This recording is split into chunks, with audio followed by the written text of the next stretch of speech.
Hello everyone, welcome back to the channel. Today is day number 16 and last day of our 7th class की NCERT series, जहाँ पर हम target कर रहे हैं सी टेट को और आपके जो भी DSSB कोई भी टीचिंग एग्ज़ाम है उसको। ठीक है, हम लोग NCERTs कर रहे हैं बिकॉज आपका NCERT फोबिया जो है वो कम हो जाए कि NCERT से क्वेश्चन कैसे आते हैं। ठीक है, बीच बीच में हम डिस्कस करते चल रहे हैं कि कहाँ से क्वेश्चन आएगा, कहाँ से नहीं बन सकता, वो मैंने आपको बता दिया, उसको आप हाईलाइट करते हुए चलेंगे। ठीक है, क्लास 6 की ख़त्म कर चुकी है।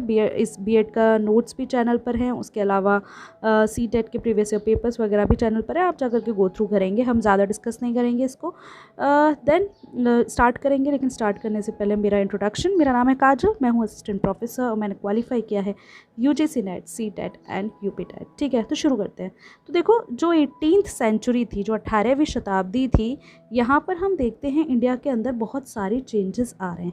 हम देखते हैं कि जिस तरीके से हमने पहले देखा कि कैसे मुग़ल एम्पायर का राइज़ होता है, लास्ट क्लास में देखा था हमने, लास्ट टू लास्ट क्लास में मुग़ल एम्पायर का राइज़ होता है। अब राइज़ हुआ है किसी का तो फिर वो डाउनफॉल भी होगा। तो किस तरीके से मुग़ल्स का डिक्लाइन हुआ और नई पावर इंडिया के अंदर अब इस्टेब्लिश हो रही है, वो चीज़ हमें देखनी है ना।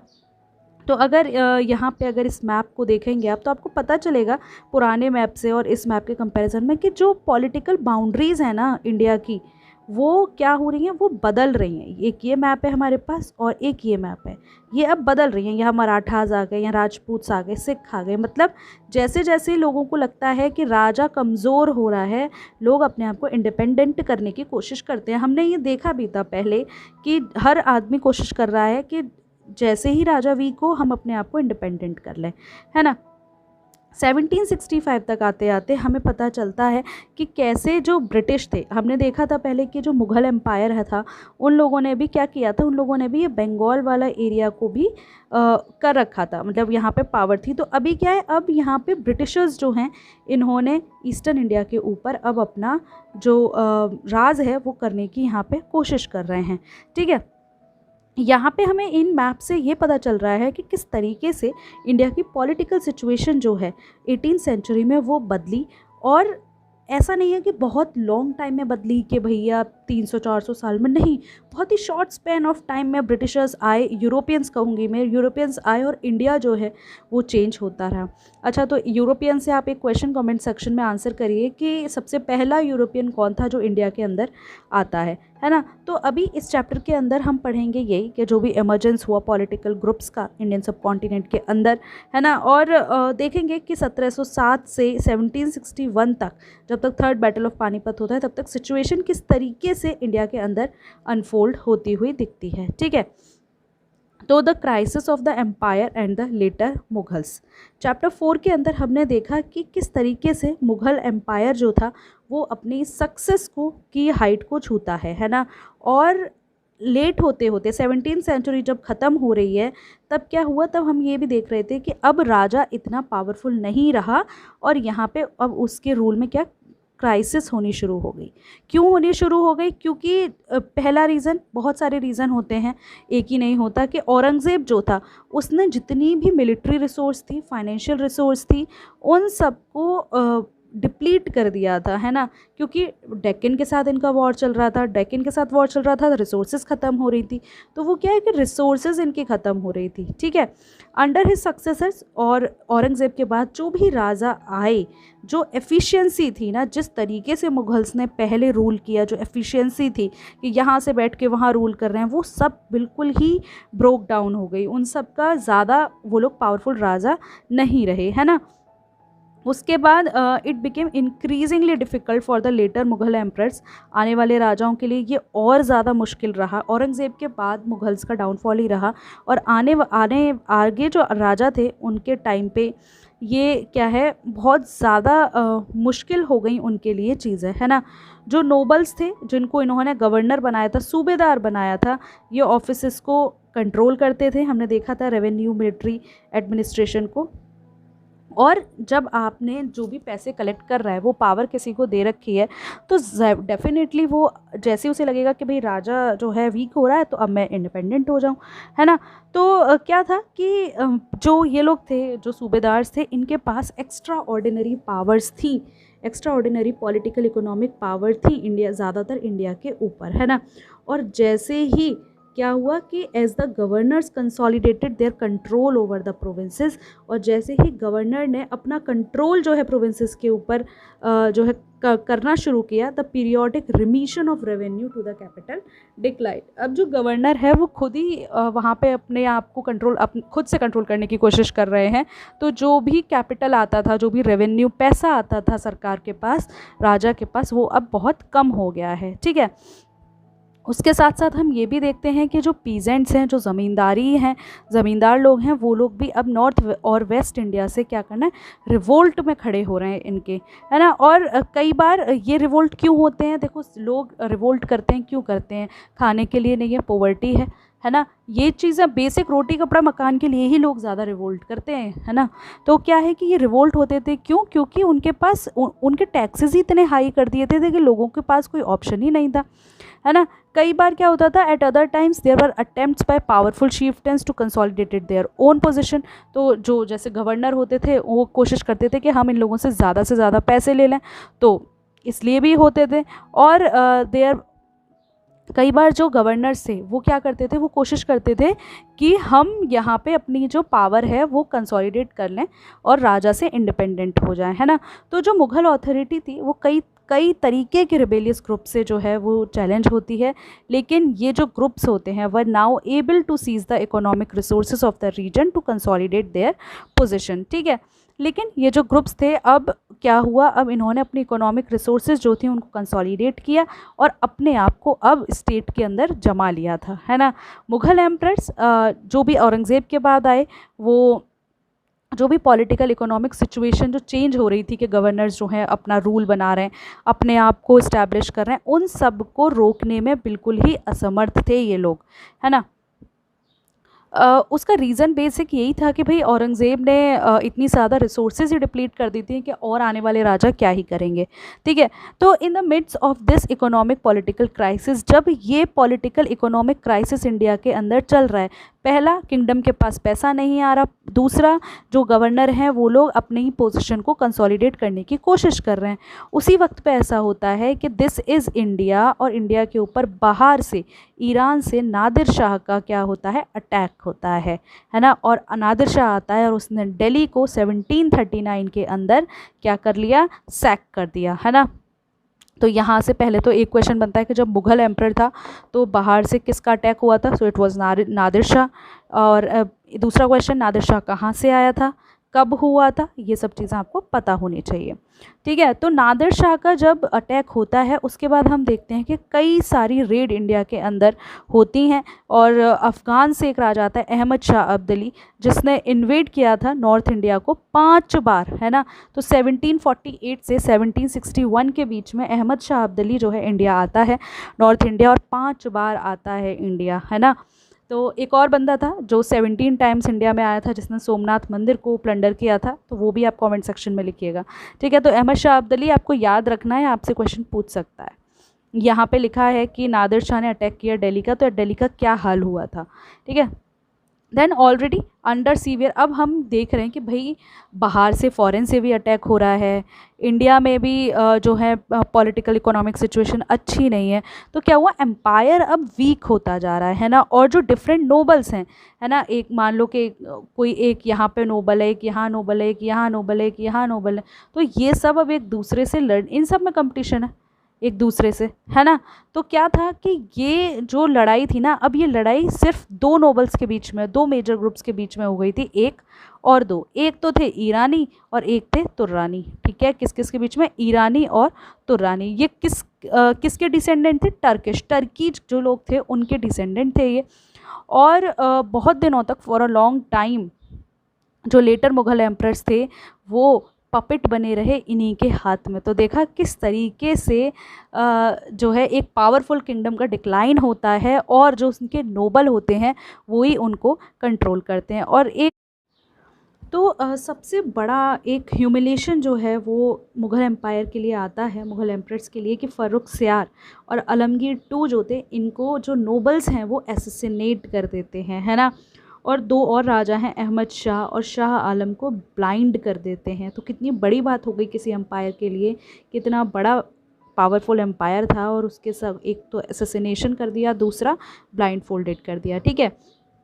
तो with the decline in the authority of the Mughal empress, the governor of large provinces, सूबेदार एंड द ग्रेट ज़मींदार, और जो भी था मुगल एम्पायर का जैसे ही डिक्लाइन होता है तो सूबेदार्स हो गए, ग्रेट ज़मींदार्स हो गए, इन सब ने अपनी ऑथोरिटी को कंसोलिडेट कर लिया इंडियन सब कॉन्टिनेंट में, जैसे कि अवध में, बंगाल के अंदर और हैदराबाद के अंदर, है ना। Then we have to read about the Rajput kings. हमने पहले भी पढ़ा कि राजपूत के बारे में हमने 6 में भी थोड़ा सा पढ़ा था और 7th में भी पढ़ा था। तो बहुत सारे राजपूत किंग्स जो थे, पर्टिकुलरली जो कि आपको आम्बेर और जोधपुर से मिलते हैं, उन लोगों ने मुग़ल एम्पायर के यहाँ पर काम किया था, है ना। और इन एक्सचेंज क्या मिलता था उनको ये मिलता था कि वो अपनी जो वतन अपनी जो स्पेस होता था वहाँ पे उन्हें ऑटोनॉमी मिलती थी, है ना।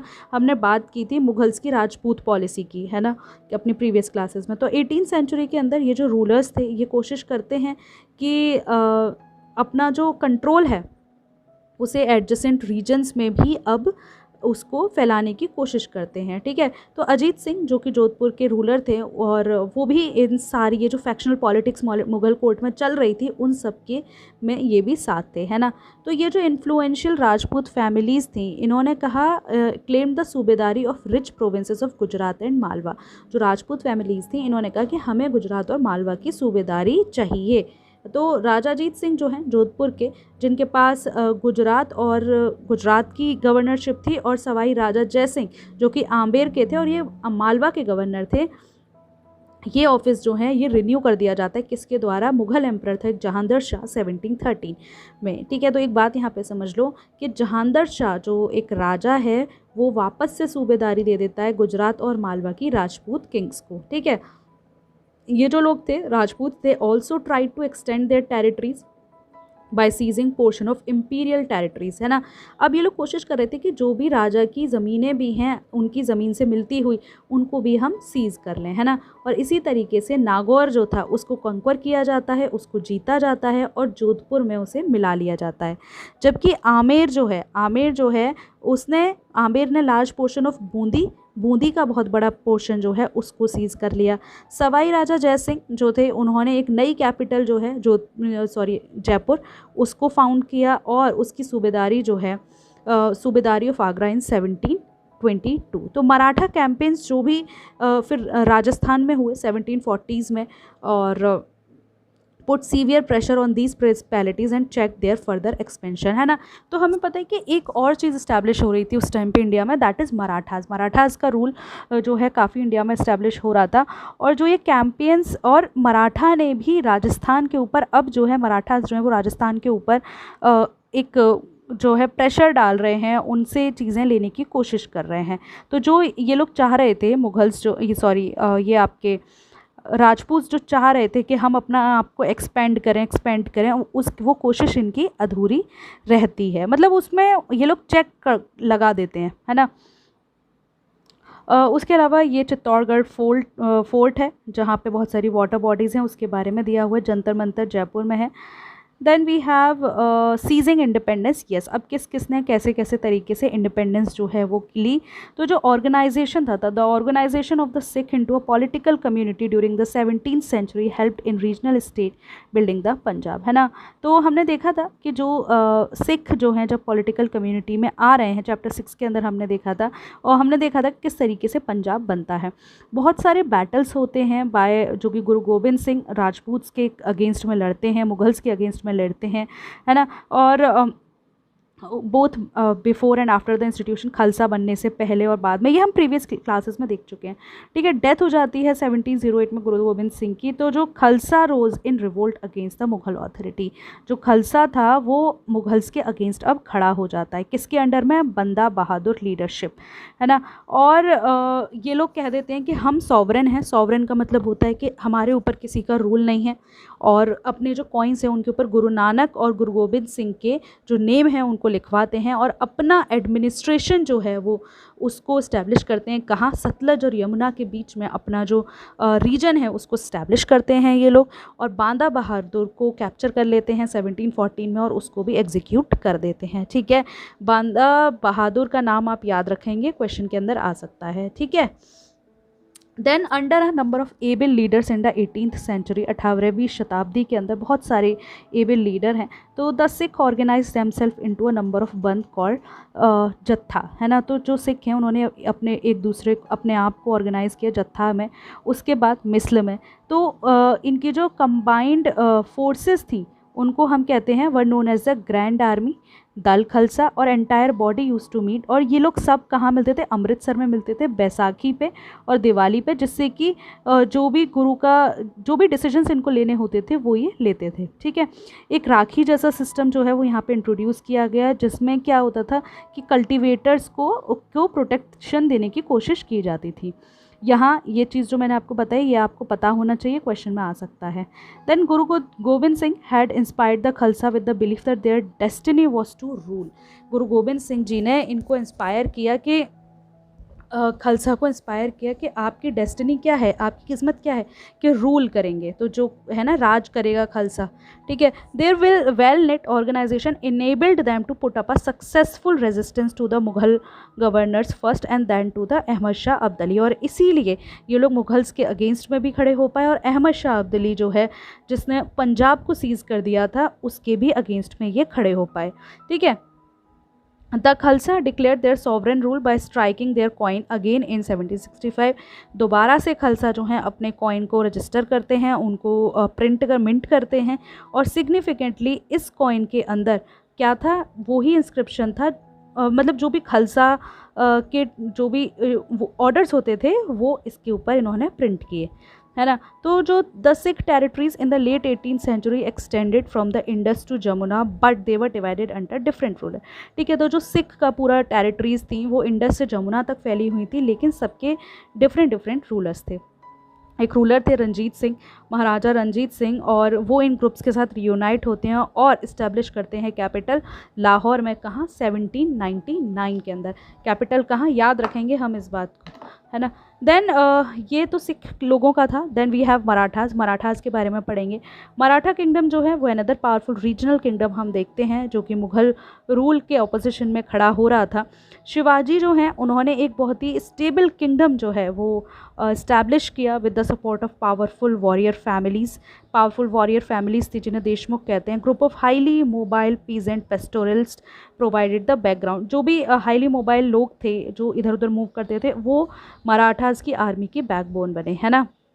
शिवाजी ने इन सबको यूज़ किया और मुगल्स के अगेंस्ट में खड़े हुए। जब शिवाजी की डेथ हो गई तो इफ़ेक्टिव पावर जो है वो in the Maratha state was welded by family of Chitpavan Brahmanas, ठीक है। तो जब शिवाजी की डेथ हो गई तो ये एक फैमिली थी चित्पावन ब्राह्मणास जिन्होंने शिवाजी के यहाँ पर काम किया था, इनको मिलती है, ठीक है। तो पूना जो है वो कैपिटल बनती है मराठा किंगडम की, और अंडर द पेशवाज जो मराठास हैं वो बहुत बढ़िया डेवलप हो जाते हैं, उनकी बहुत ज़्यादा सक्सेसफुल ये हो जाते हैं, ठीक है। तो बिटवीन 1720 टू 1761 जो मराठा एम्पायर है, 1720 से 1761 में हम मराठा एम्पायर को एक्सपेंड होते हुए देखते हैं। It gradually chipped away at the authority of the Mughal empire, ठीक है। ये ग्रेजुअली चिप अवे हो जाता है जो मतलब मुगल एम्पायर से काफ़ी अलग होता हुआ दिखता है हमें। और मालवा और गुजरात जो हैं वो भी सीज़ कर दिए जाते हैं फ्रॉम द मुगल्स, ठीक है। तो 1730s तक आते आते Maratha king was recognized as, अब क्या हो रहा है, अब 1730 तक आते आते जो भी डेक्कन वाला एरिया है वहाँ पर जो मराठा किंग है उसको कहा जाता है कि पूरे डेक्कन का राजा कौन है? मराठा किंग है ना। ये दो तरीके के टैक्स लगाते थे, चौथ और सरदेशमुखी। क्वेश्चन आ जाता है यहाँ से, ठीक है। देन आफ्टर रेडिंग दिल्ली में रेड करते हैं 1737 में। जो महाराजा जो मराठा का डोमिनेशन था उसके बाद ये रैपिडली एक्सपैंड होता जा रहा है, राजस्थान तक पहुंच जाते हैं, पंजाब तक, बंगाल, उड़ीसा, कर्नाटक, तमिल, तेलुगु सब जगह ये लोग पहुंच जाते हैं। और ये ऐसा नहीं था कि उन्होंने फॉर्मली मराठा एम्पायर के अंदर इंक्लूड कर लिया है, नहीं, उनसे ये लोग ट्रिब्यूट लेते थे कि ठीक है हाँ मराठास जो हैं वो हमारे ऊपर रूल करेंगे, और उनको ये लोग ट्रिब्यूट देते थे, ठीक है। एक्सपेंशन की वजह से इनके पास बहुत सारा पैसा भी आया, और ये जो मिलिट्री कैंपेन्स थे ना इन्होंने अदर रूलर्स को हॉस्टाइल भी बना दिया टुवर्ड्स मराठास के अंडर में, ठीक है। एज अ रिजल्ट कोई भी they were not incline to support the Marathas during the third battle of Panipat in 1761, ठीक है। देन वी हैव तो अब मिलिट्री कैंपेन्स तो इन्होंने किए ही किए, ठीक है, बहुत सारे मिलिट्री कैंपेन्स किए हमने देखे, लेकिन उसके साथ साथ इन्होंने अपना एडमिनिस्ट्रेशन सिस्टम भी बहुत अच्छा कर लिया था, है ना। कॉन्क्वेस्ट जब कंप्लीट हुई, मराठा रूल क्या है अब सिक्योर हो गया, रेवेन्यू डिमांड्स जो हैं वो धीरे धीरे इन्होंने इंट्रोड्यूस की। कैसे इंट्रोड्यूस किए, पहले इन्होंने लोकल कंडीशंस देखी कि यहाँ से हमें किस तरीके से लेना है, वो डिसाइड किया, ठीक है। एग्रीकल्चर को इन्होंने इंट्रोड्यूस किया, इनको इंट्रोड्यूस नहीं, इनको एनकरेज किया, है ना। ट्रेड जो होता था उसको रिवाइव किया। और इन सब चीज़ों से क्या हुआ कि जो भी मराठा चीफ थे, है ना, जो सरदार थे, जैसे कि ग्वालियर के सिंधियास, गायकवाड्स ऑफ बड़ौदा और भोंसलेज ऑफ नागपुर जो हैं, इन लोगों ने जो है अपनी, जब जैसे इनका रेवेन्यू बढ़ता रहा तो इन्होंने एक बहुत बड़ी पावरफुल आर्मी जो है वो खड़ी कर ली थी, ठीक है। थोड़ा सा चौथ के बारे में पढ़ेंगे, चौथ और सरदेशमुखी पहले, क्योंकि इनसे क्वेश्चन आ जाता है, ठीक है। तो चौथ क्या होती थी, जो भी लैंड रेवेन्यू होता था, ठीक है, कि ज़मींदार कहता था कि इतना आपको चाहिए, ठीक है, तो 25% of the land revenue claimed by ज़मींदार, ठीक है, ये क्या था, ये चौथ था। इन the Deccan this was collected by the Marathas, ठीक है। तो डेक्कन में इसको कौन, इसका मैं कलर चेंज करती हूँ, डेक्कन में इसको कौन चूज़ करता था, कौन क्लेम करता था, मराठास। कितना था, 25% था, ठीक है। सरदेशमुखी क्या था, sardeshmukhi 9 to 10% of the land revenue paid to the head revenue collector in the Deccan, ठीक है। जो भी हेड रेवेन्यू कलेक्टर होता था उसके पास आता था ये, और ये कितना था, 9 से 10%। इन दोनों के बीच में आपको डिफरेंस पता होना चाहिए, ठीक है। अब आ जाते हैं अपनी जगह पे, है ना। तो हमने देखा कि जो इन सब चीज़ों से ये लोग पैसा कमा रहे थे रेवेन्यूज से, तो अब इससे इन्होंने क्या किया, पावरफुल आर्मीज़ अपने लिए खड़ी कर ली, है ना। मराठा कैंपेन्स इनटू मालवा इन 1720s में मराठा जो हैं वो मालवा के अंदर जाते हैं, लेकिन इन्होंने वहाँ की जो भी ग्रोथ हो रही थी, जो भी प्रॉस्पेरिटी थी, किसी को भी चैलेंज नहीं किया, है ना, सबसे खास बात। देन उज्जैन जो है, उज्जैन एक्सपेंडेड अंडर सिंधियास, जो उज्जैन है उसको एक्सपेंड किया सिंधियास ने, है ना। सिंधिया ने पैट्रोनेज दिया, मतलब पैसा दिया, ये सारी चीज़ें दी, रिसोर्सेज दी, और सिंधियास ने इसको एक्सपेंड किया। इंदौर जो है वो अंडर होलकर्स, होलकर्स के अंडर में इंदौर जो है फ्लरिश करता है। और by all accounts these cities were large and prosperous and functioned as important commercial and cultural centre, है ना। तो इन सब चीज़ों से हमें ये पता चल रहा है कि जो ये एरियाज थे, सिटीज़ थे, ये बहुत ही इंपॉर्टेंट कमर्शियल और कल्चरल सेंटर बन चुके थे, ठीक है। New trade routes emerge with in the areas controlled by the Marathas. जो भी मराठास ने एरिया कंट्रोल किए थे, तो क्या हुआ था कि वहाँ पर अब हम क्या देख रहे थे कि नए ट्रेड रूट जो हैं वो बन रहे हैं, मतलब आने जाने के जो ट्रेड के जो नए रास्ते हैं वो बन रहे हैं। सिल्क जो है, चंदेरी में सिल्क बनती है, आपने सुना होगा चंदेरी सिल्क, है ना। तो silk produced in the Chanderi region now found a new outlet in Poona, ठीक है, द मराठा कैपिटल। बुरहानपुर, जो कि इससे पहले ट्रेड जो है आगरा और सूरत के बीच में ट्रेड होता था, उसमें पार्टिसिपेट करता था, अब ये भी एक्सपेंड हो गया है और वहाँ पे पूना नागपुर भी आ गए हैं, ठीक है। लखनऊ इलाहाबाद ईस्ट तक ये सब चीज़ें आ गई हैं, ठीक है। तो ये मराठा के बारे में था। Then we have Jats. Jat जिस तरीके से और लोगों ने अपनी पावर कंसोलिडेट की, इन्होंने भी इसी तरीके से की 17-18 शताब्दी के अंदर। और उनके लीडर थे Churaman. They acquired control over territories situated to the west of the city of Delhi, ठीक है। दिल्ली के वेस्ट में जो सिटीज़ थे वहाँ पर ये अपना कंट्रोल करते हैं। राजा कौन है, चूरामन है। और उसके बाद ये इन सिटीज़ को डोमिनेट करने की कोशिश करते हैं, दिल्ली और आगरा के बीच का जो एरिया है उसको डोमिनेट करने की कोशिश करते हैं, ठीक है। और ये थोड़ा सा वर्चुअस कस्टडियन भी आगरा के बन गए थे। जो जट थे वो कौन थे, वो प्रॉस्पेरस एग्रीकल्चरस्ट थे, है ना। And towns like Panipat, Ballabhgarh became important trading centre in the areas dominated by them. तो जो जट्स थे ना वो प्रॉस्पेरस एग्रीकल्चरस्ट थे, मतलब उनके पास पैसा काफ़ी था। और जो टाउन्स थे जैसे कि पानीपत हुआ, बल्लभगढ़ हुआ, ये बहुत बड़े ट्रेडिंग सेंटर इनके टाइम पे बने थे। बल्लभगढ़ आपने सुना होगा, है ना। तो अंडर सूरजमल एक राजा थे भरतपुर के जिनका नाम है सूरजमल, वो बहुत ही बड़ा स्ट्रॉन्ग एक किंगडम निकल कर आता है। और जब नादिर शाह ने दिल्ली को सैक किया था 1739 में, बहुत सारे जो दिल्ली के नोबल्स थे वो इन्हीं के यहाँ आए थे। कहाँ आए थे, सूरजमल के यहाँ आए थे रिफ्यूजी लेने, है ना। उनका बेटा था जवाहिर शाह, जिसके पास 30,000 ट्रूप्स थी अपनी खुद की, और 20,000 उसने और हायर कर रखी थी मराठास की। तो मतलब ये था ये सारी चीज़ें इनके पास थी। देन भरतपुर फोर्ट जो है was built in a fairly traditional style at Deeg the Jat built an elaborate garden palace combining style seen at Amer at Agra, है ना। तो भरतपुर के बारे में यहाँ पर है। Then we have okay, so that's it, इसमें ज़्यादा कुछ है नहीं और ये ही हमारा लास्ट चैप्टर था। तो जो भी इंपॉर्टेंट चीज़ें थी दैट मैंने आपको बता दी हैं, जो भी हो सकती हैं इसकी। आई होप आपको वीडियो पसंद आया होगा। चैप्टर 7 8 जो है ख़त्म, क्लास 7 की एनसीईआरटी फिनिश, क्लास 6 की ऑलरेडी हो चुकी है। So keep watching and do like the video. Thank you.